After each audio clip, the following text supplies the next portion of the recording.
cambiar de tema, déjeme saludar a don Epigmenio Ibarra, a quien saludo con mucho gusto, a quien vi de lejos, no pude acercarme a estrechar su mano, a darle un abrazo allí en la inauguración oficial del aeropuerto Felipe Ángeles. Te vi con la cámara al hombro, como debe de ser, mi querido Epigmenio Ibarra. A la distancia te mando el abrazo que hubiera querido darte ahí en el aeropuerto Felipe Ángeles. ¿Cómo estás, Epigmenio? Muy bien, querido Vicente, qué gusto estar contigo aquí. Lástima que no nos vimos, andaba yo a tropezones además. Literal. Tropezones caídas. Pero bueno, gajes del oficio. Oye, Epigmenio, a ver si nos alcanza el tiempo para hablar de un par de cositas, pero primero es lo primero. Tú te has ganado el respeto de millones y el repudio de otros tantos por tu pase de lista diario. Un pase de lista que sigue exigiendo justicia, que sigue exigiendo que aparezcan los desaparecidos, los normalistas de Ayotzinapa, los 43 de Ayotzinapa. Me imagino que tienes mucho que opinar, mucho que decir sobre este tercer informe del grupo interdisciplinario de expertos independientes que apunta a una operación de Estado en tiempos de Peña Nieto para ocultarnos la verdad, para tergiversar la situación, para protegerse unos con otros. Y desde aquí hay que gritar más fuerte, hay que exigir más fuerte, que caigan los que tengan que caer de Peña Nieto para abajo, querido Epigmenio. En efecto, esto viene a confirmar lo que desde hace mucho tiempo venimos sosteniendo, que hubo dos crímenes paralelos. El crimen cometido por los desaparecedores y el crimen de Estado de Ayotzinapa. Y son dos crímenes paralelos conectados en muchos sentidos y que rozan desde la complicidad directa hasta la omisión, hasta la comisión, la omisión, y que ha quedado palmariamente demostrado con este informe. A nosotros nos parecía desde hace años, y se lo dijimos en su cara, bueno, no en su cara, nunca tuve la oportunidad de hacerlo, pero sí en las redes, sí en los artículos. A Murillo Karam, todo lo que él sostenía era inviable. Murillo Karam decía, por ejemplo, que los estudiantes fueron trasladados al basurero de Cocula en una camioneta de estas estaquitas y que en el trayecto, por asfixia, porque iban amontonados, murieron casi la mitad de los estudiantes. Esto equivaldría a decir que en el traslado a los campos de concentración en la Segunda Guerra Mundial hubieran muerto la mitad de los judíos que fueron deportados a esos campos, en condiciones mucho más terribles, de frío, de hambre, de hacinamiento. No sucedió así. Y sin embargo hubo intelectuales y líderes de opinión que comulgaron con esa rueda de molino. Luego dijeron que los habían ejecutado ahí y que los habían incinerado ahí. Tanto el equipo de arqueología forense argentino, como un científico de la UNAM, como la huella satelital, demostró que no había habido ningún incendio ahí. Después Murillo Karam y los defensores de la verdad histórica asumieron como propios un método establecido por los nazis cuando viene la invasión aliada, deciden ejecutar a miles, decenas de miles de prisioneros judíos. Los queman y luego trituran los huesos, incluso con tractores, y todo eso lo llevan y lo arrojan al Danubio, al río Drina, no sé cuál río es. Pues más o menos aquí es lo que dice Murillo Karam. Se ve que detrás de esto hay un lector. Dice que arrojan las cenizas al río San Juan. Quedó demostrado hace mucho tiempo que Tomás Herón estuvo en el río San Juan con el que dijo ser culpable de esparcir los restos, que fue fuera de la diligencia ministerial establecida. Ayer lo que vimos es que camionetas de la Secretaría de Marina, vigiladas por un dron de la Secretaría de Marina, llegaron a las 6:59 de la mañana, 17 de octubre, e intervinieron la escena del crimen, lo que sería después escena del crimen, que se bajan de las camionetas, que van de la zona alta del basurero a la zona baja, es decir, la zona A, donde supuestamente fueron ejecutados, y luego aventados por una pendiente hacia la zona B, donde fueron incinerados. Y ves cómo elementos de la Marina bajan de una camioneta, sacan 3 bultos blancos, recorren todo el lugar, bajan por la barranca, encienden fuego. A las 6:59 de la mañana. Después ves que llegan camionetas del Ejército y de la Policía Federal. Luego ves que un helicóptero, presumiblemente en ese helicóptero iba Murillo Karam, intenta aterrizar en el propio basurero y levanta, imagínate, en un basurero, y entonces fracasa el intento de aterrizaje y se va. Y luego, 5 horas después, llegan los peritos de la Procuraduría, llega el equipo de arqueología forense, llegan las madres y padres y se acordona la zona y se decreta como escena de crimen. Esa es una farsa. Acomodaron la escena.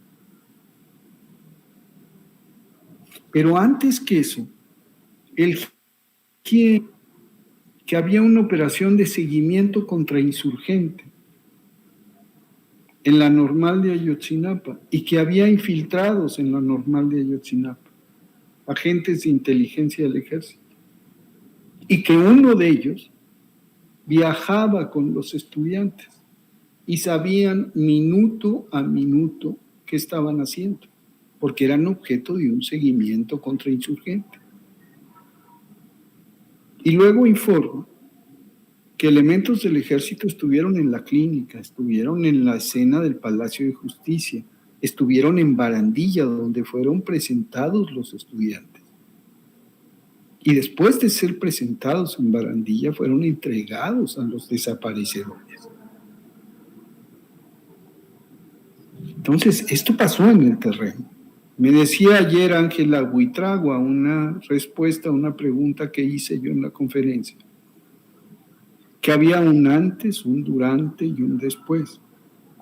Y que antes, durante y después hubo simulación, mentira, manipulación, sembrado de evidencias, ocultamiento de pruebas por parte del Estado.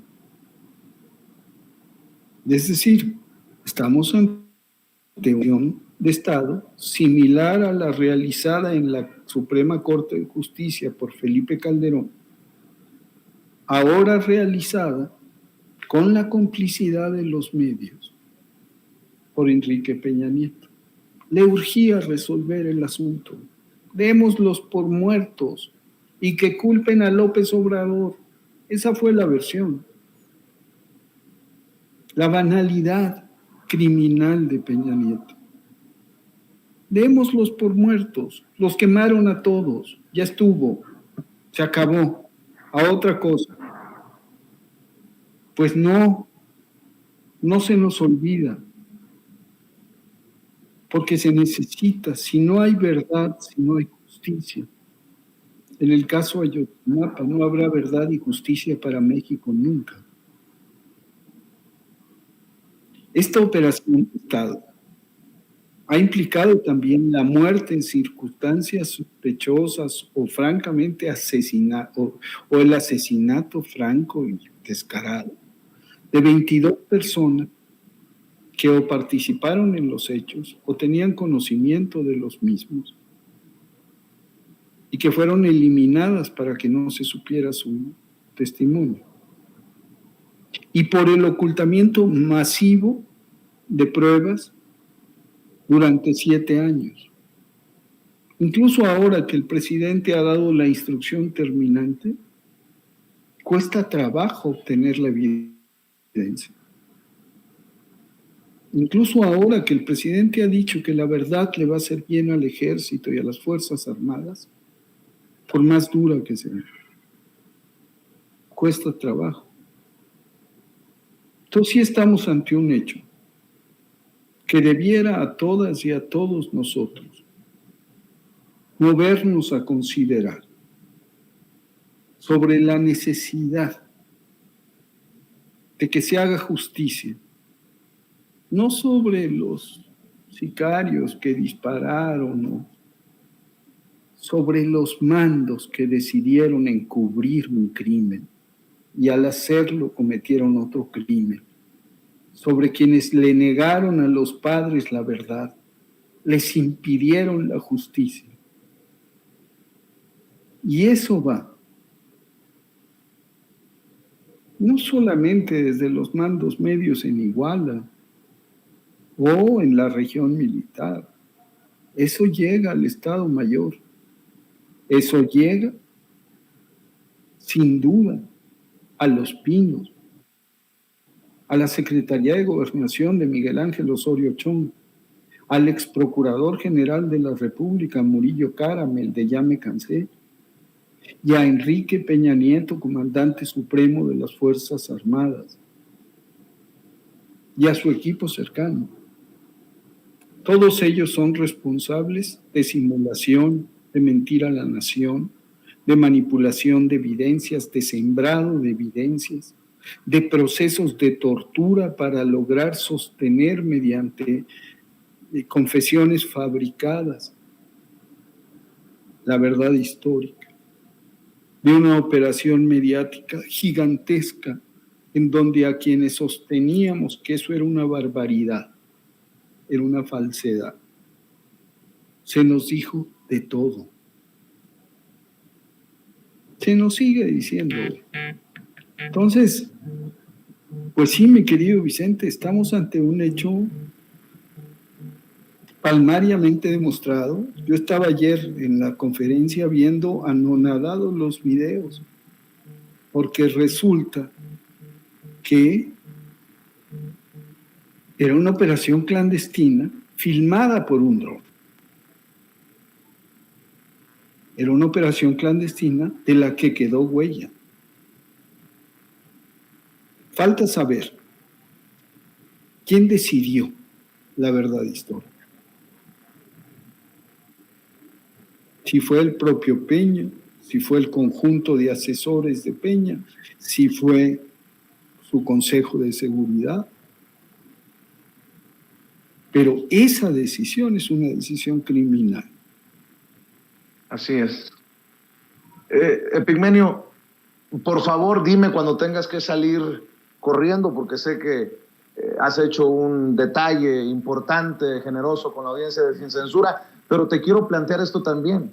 La necesidad de un juicio social impecable e histórico para los medios de comunicación y para los que jugaron de voceros de Murillo Karam y del gobierno de Peña Nieto, y esos que, no sé si por dinero o por estupidez, no advirtieron de esto. Y mencioné hace rato 2 casos.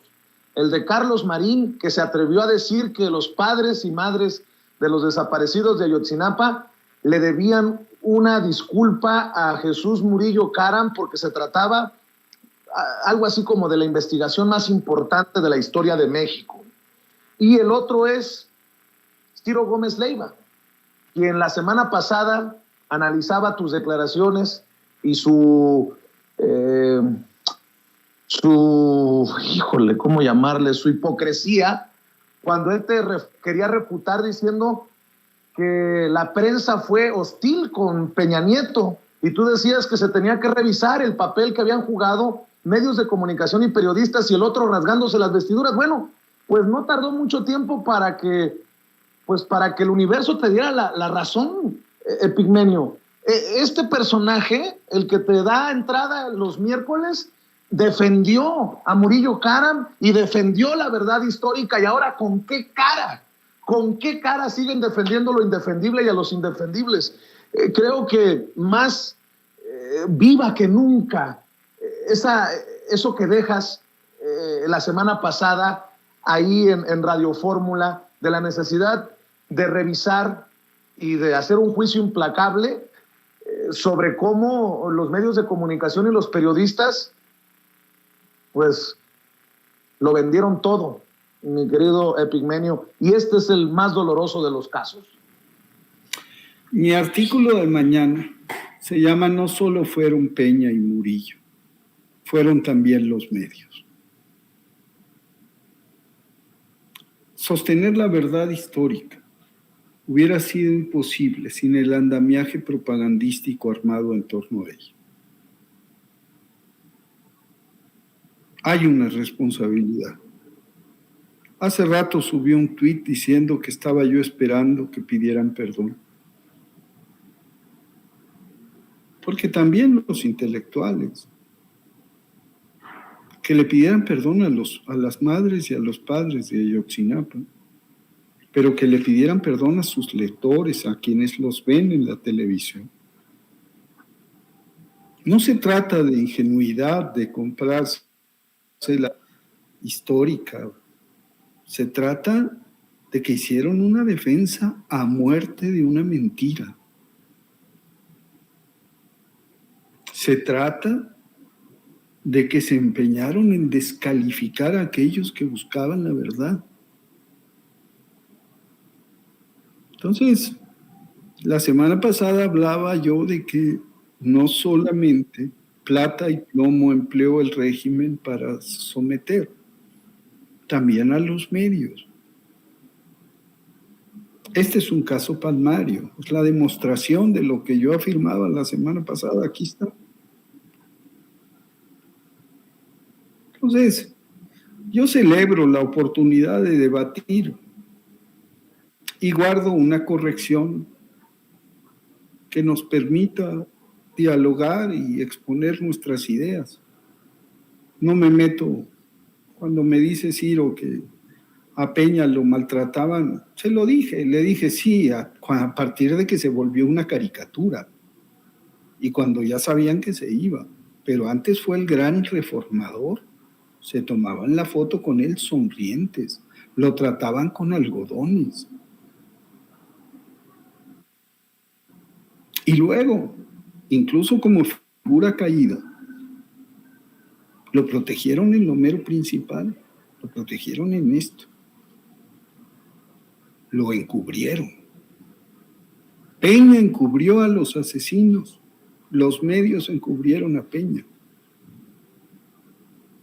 Porque de eso se trata. Una operación de simulación tratándose de un crimen es una operación de encubrimiento y el encubrimiento es complicidad. Entonces, ante eso estamos, mi querido Vicente, ante un hecho gravísimo que pone en evidencia cómo funcionaba el sistema, cómo funciona todavía, desde fuera, cómo funciona ese sistema para tratar de destruir al gobierno democrático. Y lo que se viene, Pigmenio, porque primero fue la ridiculización por el aeropuerto Felipe Ángeles, que dicen panistas que es un elefante blanco, es lo que dice Kenia López Rabadán. Ahora se vienen los artistas, los famosos, contra el Tren Maya, y ya vemos a Greenpeace tratando de detener la sección 5, el tramo 5 del Tren Maya, y lo que se sume, porque ya se empezó con el tema de la reforma eléctrica, y lo que puso hoy sobre la mesa el presidente, que será el pueblo el que elija a sus consejeros del INE y a sus magistrados en el Tribunal Electoral. No, pues, pronostico tristemente que lo lo más sucio de la guerra está por venir.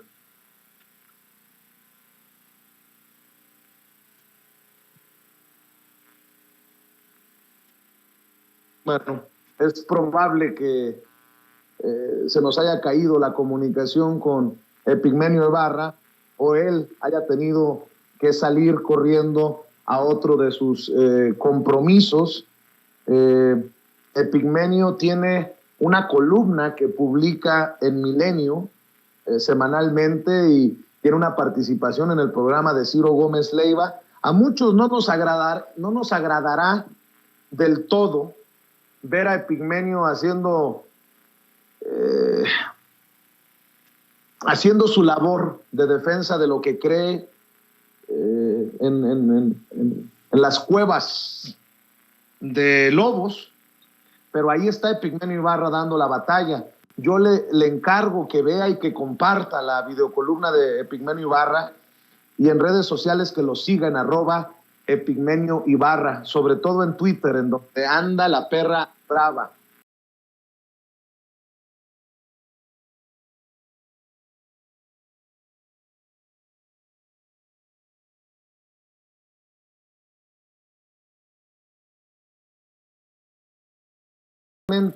De este y otros temas, saludo a Juan Becerra Costa, periodista, conductor de Informe Capital, Capital 21, canal de la Ciudad de México. Te saludo con mucho gusto, Juan, ¿cómo te va?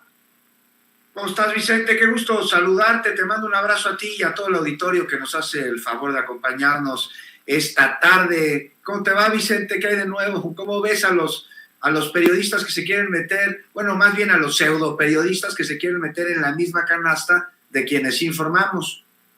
Pues haciendo de tripas corazón, mi querido Juan, recordando las defensas de Marín y de Ciro Gómez Leiva de la verdad histórica, viendo cómo con tal irresponsabilidad y falta de ética se informa de un tiroteo que no es tiroteo. Y si te equivocas, pues te disculpas, pero hay muchos a los que les vale gorro porque no respetan a sus audiencias. Y luego esto de la mañanera, no, pues ayúdame. Oye, sus jefes, ¿no, Vicente? Uno se pone a preguntar, bueno, ya se le... Porque una cosa es que se te vaya la nota, que se te caliente el dedo a la hora de tuitear, que no debería suceder, porque como tú lo haces, y lo hacemos los periodistas, pues no difundimos información que no hayamos confirmado, reconfirmado con 1, 2, 3 y las fuentes que se requieran hasta que sea refutable. Pero bueno, no es la primera vez que vemos estos cuates, hablan sobre la salud del presidente, dicen que tienen comunicación con su médico, y que tienen información que resulta que no fue cierta. Ahora hablan sobre una balacera y una bomba en el aeropuerto de Cancún. Pues ya los conocemos, ya sabemos quiénes son, pues sus jefes. O sea, me imagino que hay alguien arriba, debe haber un coordinador editorial, debe haber un director, debe haber un dueño. Y finalmente estos personajes pues no solo se representan a sí mismos, sino al medio para el que trabajan, y con este tipo de cosas pues pierden credibilidad, pierden validez y quedan ahí metidos en un nicho de un sector de la población que los escucha sin importar si lo que dicen es verdad o es mentira, porque quieren justamente escuchar sus mentiras para hacerse tontos ellos mismos y creer que es la verdad. Y esto en un momento de enorme polarización, pues atenta contra el principal compromiso de un medio de comunicación, que es justo el de informar. Todo lo demás debe ser secundario, Vicente. Así que vivimos un momento muy interesante en cuanto a medios de comunicación se refiere en el país, un tiempo inédito, en donde, como dijo el presidente claramente, y no le pueden refutar esto, Vicente, no hay censura. Si hubiera censura no podrían estar diciendo sus barbaridades. Definitivamente, y bueno, pues en ese sentido, el intercambio de la corresponsal de Al Jazeera con el presidente Andrés Manuel López Obrador, la corresponsal como llevando el tema que está mal que el presidente le responda a esos que tergiversan, que mienten y que la hacen de mercenarios desde los medios de comunicación porque el presidente genera violencia. Bueno, lo hacen como pregunta pero eso es lo que deja sobre la mesa. Deja muchísimo sobre la mesa, porque ya lo decía por ahí Raúl Olmos, ¿no? Me parece, es que ya tengo colegas periodistas que ya no hacen investigaciones porque tienen miedo de ser señalados desde la máxima tribuna. No, pues si dicen verdades no van a ser señalados los que dicen mentira. Entonces, ¿qué? Están muy preocupados de mentir y que se les haga ver que son una bola de mitómanos que están demeritando el oficio del periodista. No, lo que estamos viendo aquí se llama derecho de réplica y es precisamente un ejercicio de comunicación social, de comunicación política, de información. Si sale un comunicador a plantear una investigación, una nota, un comentario, un tuit en donde la información que ofrece pues no es verídica, y pues el afectado tiene este derecho de réplica y ahora se ejerce desde el poder político. Lo que pasa es que a diferencia de antes, bueno, pues ahora sí hay separación de poderes en México y ya quienes tienen el poder político pues no tienen el poder mediático. Pues antes tenían una bola de cuates y el presidente jalá con todos los medios de comunicación, los tenía bien aceitados en su bolsa y pues ahí los veías, ¿no? En sus reuniones, en sus fotos, y construyó una especie de opinología ilustrada, encabezada por Krause o por Aguilar Camín, que se pusieron el traje de intelectualoides y que de repente parecía, bueno, Aguilar Camín nunca, pero otros sí, parecían medio críticos del poder político. ¿Y cuál? No, pues todo estaba perfectamente planeado para dar la falsa sensación de que había periodismo crítico. No, en eso sí había censura, te corrían del país, te quitaban tu medio, te dejaban de mandar el papel. No, ahora lo que hay es transparencia. Vicente, y vemos aquí un asunto delicado. Ya viste que lo andan metiendo con tintes de golpeteo politiquero, el complicado asunto de violencia contra periodistas en nuestro país, ¿no? Sí, dame tu opinión, dame tu análisis sobre todo esto, Juan. Pues preocupante, ¿no? Digo, de entrada es un asunto delicado, requiere de atención, de acciones oportunas e inmediatas, pero la violencia contra periodistas, y en eso nadie puede estar en desacuerdo, más que aquellos que atentan contra la sociedad, contra la información y contra sus derechos, pues vemos que no es un tema nuevo, ¿no? Irreprobable que se utilice la violencia contra periodistas como arma desestabilizadora, que viene de intereses mezquinos que no responden al interés de la comunicación y de la sociedad, sino a intereses políticos y económicos que buscan golpetear para desacreditar. Y es que como la oposición, las transnacionales que están viendo que se les acaba la mina de oro para sacar recursos de los mexicanos, carecen, bueno, los primeros de proyecto y los segundos de razón, pues utilizan lo que sea para intentar generar en la percepción ciudadana una opinión desfavorable al proyecto de la 4T. Y por eso es que están pasando a ser especialistas pues, en hidrocarburos, a medioambientalistas, para después ser especialistas en aeronáutica, y luego regresan, ¿no?, a su especialización en epidemiología. Pues mira, si quieres vamos por partes. La violencia contra periodistas, Vicente, en México no es algo nuevo, trae mucho tiempo atrás. O sea, durante la Guerra Sucia, ¿cuántos periodistas no fueron desaparecidos? De manera más reciente, durante el sexenio Calderón, 101. En el de Peña Nieto, 96. A hoy, más de la mitad del sexenio, van 52 en México. Datos estos que te doy que no coinciden con lo que plantearon los eurodiputados, por ejemplo, ¿no?, en su amonestación, aquella amonestación a México por la violencia contra periodistas. Y además de que dieron información que de plano es mentira. Y aquí es la segunda parte que te quiero plantear. ¿Por qué se pronuncian hasta ahora y no cuando, mientras mataban periodistas, pues también se aprobaba una reforma que dejó en charola de plata a empresas europeas, españolas, los recursos energéticos de los mexicanos, ¿no? ¿Y por qué dicen ahora que por primera vez se reconoce el problema y se revisa y se modifica la política de atención a violencia contra los periodistas, pues toda su cantaleta? Te doy datos. Mira, los ataques a periodistas son un componente más de una crisis de derechos humanos. Y hay un mecanismo de protección, pero este mecanismo no se ha entendido. O sea, está solo, porque las autoridades que desde su creación, la creación del mecanismo, han tenido que proteger, pues no, Vicente, se convirtieron en parte del problema. Y es que al menos 40% de agresiones a periodistas las hacen autoridades municipales. Entonces ahora el mecanismo pues no tendría que estar supliendo las obligaciones de estas policías municipales, estatales o de las fiscalías, pero lo hace. ¿Por qué? Porque hay falta de claridad. ¿Qué se necesita? Una ley general. Ahora, una ley general en la que ya se está trabajando para que las atribuciones y las responsabilidades queden bien claras para todas las partes, ¿no? Y que no queden nada más en solicitudes, sino en obligaciones. Entonces sí hay mucho que hacer, Vicente, pero ¿cuál es la diferencia con gobiernos anteriores o con lo que señalan desde fuera? Pues que ahora sí se está haciendo, que por primera vez hay voluntad y ejecución. Ahora, ¿falta mucho? Sí, muchísimo. Y si bien la culpa de la violencia no es de este gobierno, sí lo es la responsabilidad de resolverlo.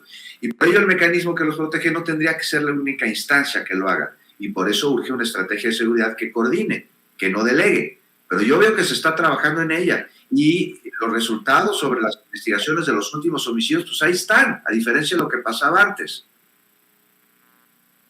Así es. Fíjate, Juan, antes de que te vayas, estoy viendo que hace aproximadamente 20 minutos el INE acaba de publicar un comunicado. Este INE que, carambas, a veces resulta más panista que los panistas, más X que el señor X, entendió el que entendió. El INE dicta medidas cautelares a 13 titulares de gobiernos locales por difundir propaganda gubernamental durante la revocación de mandato. Ordena a 10 gobernadores, 2 gobernadoras y a la jefa de gobierno que retiren mensajes de Twitter porque de forma preliminar exaltan logros, obras y acciones de gobierno que contravienen el marco constitucional en vez de electoral. El INE emite medida cautelar contra un spot de Morena, también en Tamaulipas, con posible contenido calumnioso. La Comisión de Quejas y Denuncias del Instituto Nacional Electoral, en donde está Ciro Murayama, ordena procedente la medida cautelar solicitada por Movimiento Ciudadano en contra de la jefa de gobierno de la Ciudad de México y de titulares de poderes ejecutivos de los estados de Baja California Sur, Campeche, Chiapas, Colima, Guerrero, Michoacán, Morelos, Nayarit, Puebla, San Luis Potosí, Sinaloa, Sonora, Tabasco, Tlaxcala, Veracruz y Zacatecas, por diversas publicaciones en sus cuentas de Twitter alusivas a propaganda gubernamental y promoción personalizada durante el proceso de revocación de mandato, periodo prohibido para hacerlo. Se consideró procedente conceder las medidas solicitadas por 48 publicaciones en esta red social, de las cuales 10 son de la jefa de gobierno, 3 de la gobernadora de Baja California, 2 del gobernador de Baja California Sur, 7 de Chiapas, 1 de Guerrero, 1 de Morelos, 1 de Nayarit, 11 de San Luis Potosí, 4 de Sinaloa, 4 de Sonora, 1 de Tabasco, 2 de Veracruz y 1 de Zacatecas, ya que de su análisis se desprende que realzan y exaltan logros y acciones de gobierno que no están permitidos dentro de las excepciones que establecen en el marco normativo y constitucional. Bueno, los nombres ya los conocen: Claudia Sheinbaum, Marina del Pilar Ávila Olmeda, Víctor Manuel Castro Cosío, Rutilio Cruz Escandón Cárdenas, Evelyn Salgado Pineda, Cuauhtémoc Blanco Bravo, Miguel Ángel Navarro Quintero, Ricardo Gallardo Cardona, Rubén Rocha Moya, Alfonso Durazo Montaño, Carlos Manuel Merino Campos, Cuitláhuac García Jiménez, David Monreal Ávila. En fin, así las cosas con este INE, que mi lectura es que está abiertamente y descaradamente contra lo que huela a revocación de mandato, contra lo que huela al presidente Andrés Manuel López Obrador, contra lo que huela a Morena, contra lo que huela a la Cuarta Transformación. Esa es mi opinión. Aclaro, mi querido Juan. Coincido al 100% con tu opinión. Me parece que los consejeros del INE han caído ya de plano en una conducta absolutamente pueril, berrinchuda, de niño mimado y consentido. No, terrible, Vicente. O sea, es que, mira, la veda electoral ha sido un conjunto de medidas. ¿Con qué sentido? ¿Con el de reflexionar el voto o con el de evitar la difusión? Porque la veda electoral se construye precisamente para que la ciudadanía tenga la posibilidad de reflexionar su voto y no existen elementos por parte del gobierno, de funcionarios, en donde pudieran incidir en su intención de voto. Aquí lo que se está haciendo, o que lo que más bien se está intentando hacer, no se puede hacer porque el INE lo prohíbe, es llamar a la ciudadanía a que participe en un ejercicio que es suyo, porque no es la consulta de revocación de mandato del presidente de la República, es la consulta del pueblo de México que mandató a que se llevara a cabo votando por Andrés Manuel López Obrador, y luego a través de una serie de procesos como la recolección de firmas, procesos que conocemos bastante bien. Es un ejercicio de participación ciudadana que te garantiza el derecho al pueblo a algo que no ha ejercido jamás en su vida, que es el poder. El poder emana, el poder supremo emana del pueblo. Y entonces, pues tenemos ahora la posibilidad de dejar al presidente de la República cada 6 años, y cada 3 revisa su gestión. Imagínate si hubieran tenido este ejercicio con presidentes anteriores, otro gallo nos habría cantado. Ahora lo que ven es que están apanicados porque creen que podrían regresar en algún momento al poder, y entonces ahí sí habría una crisis de gobernabilidad tal que sacarían al presidente a los 3 años, porque dicen, oye, ¿qué pasa si sacan al presidente? Va a haber una crisis de gobernabilidad. No, señores, sacan al presidente porque había crisis de gobernabilidad antes, y no es un ejercicio ocioso, es un ejercicio en el que a través de la opinión personal que se vuelve después colectiva con el conjunto de votos, se decide cuál es el futuro del país. Un derecho que como mexicanos nos corresponde, un derecho que vaya que nos hizo falta en el pasado, y un derecho que debemos abrazar. Y el INE, pues nos los quiere patear.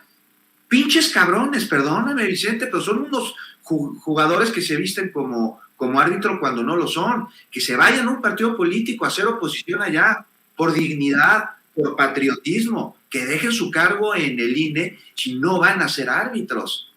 Qué bueno que vaya a haber una reforma.